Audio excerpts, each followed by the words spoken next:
Ticket નીકળી ગયું છે, પૈસા નથી, તો વેલકમ, હું તો ખૂબ રાજી થઉં, મારો સોનાનો સૂરજ ઉગ્યો, એમ મારી પાસે ખીચામાં પૈસા હોય, શું કામ ના પાડું, એને પ્રેમથી તેડી આવું. રૂપિયા ન હોય તો પોતાના ખર્ચે મુસાફરોને ટિકિટ આપે અને બસમાં બેસો તો હૃદયને ટાઢક આપે તેવું ઠંડુ પાણી પણ પીવડાવે. આ વાત છે ગુજરાત એસટીમાં નોકરી કરતા વિશાળ હૃદયના કંડક્ટર અશોકભાઈ જાડેજાની.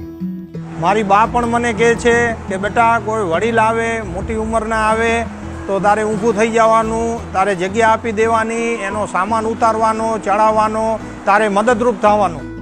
અશોકભાઈ 35 વર્ષથી એસટીમાં કંડક્ટરની સેવા આપે છે અને છેલ્લા 7 વર્ષથી પોતાના ખર્ચે મુસાફરોને પાણી પીવડાવવાનું કામ કરે છે. તેમની બસમાં બેસેલો કોઈ મુસાફર તરસ્યો ના રહે તે માટે તેઓ પાણી પાછળ મહિને પોતાના 2400 રૂપિયા ખર્ચે છે. એ રૂટમાં ચાલું છું અને દરેક રૂટમાં પાણીની વ્યવસ્થા હોય છે મારી પાસે. આ ઉનાળામાં વધારે જ હોય છે.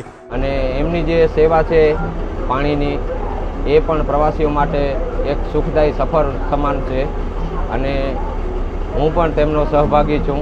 એ પણ મને આનંદની એક વાત છે.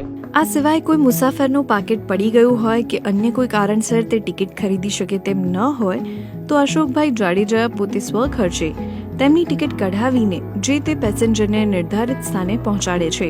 તેમની આ સેવા માટે તેઓ પોતાને સૌભાગ્યશાળી માને છે. અમારી બસમાં ક્યારે પણ જેની પાસે, પ્રવાસી પાસે જ્યારે ભાડાની વ્યવસ્થા ન હોય તો સ્વખર્ચે હું ભાડું પણ આપી દઉં છું.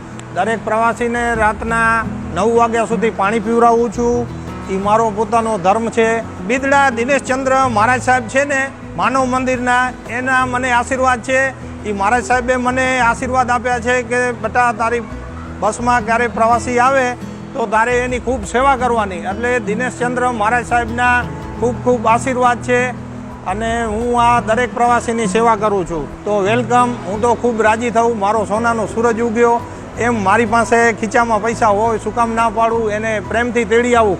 એ મારો શોખ છે, પાણીથી વિશેષ મારો શોખ છે. અને જે હું બસમાં સાહેબ ચાલું છું એ પ્રવાસી પણ એવા બહુ સરસ છે કે નવો ડ્રાઈવર હોય તો બાપુ આ દૂધના પૈસા નથી લેતા, ટિફિન બનાવી આપે છે. ખરીદના માણસો પણ ખૂબ એવા ધન્ય છે કે એનું મૂલ્ય ન થાય એવા પ્રવાસી છે. તેમની આ સેવાનું સંજ્ઞાન ખુદ મુખ્યમંત્રી ભૂપેન્દ્ર પટેલે લીધું હતું અને તેમને અભિનંદન આપતો પત્ર પણ પાઠવ્યો હતો.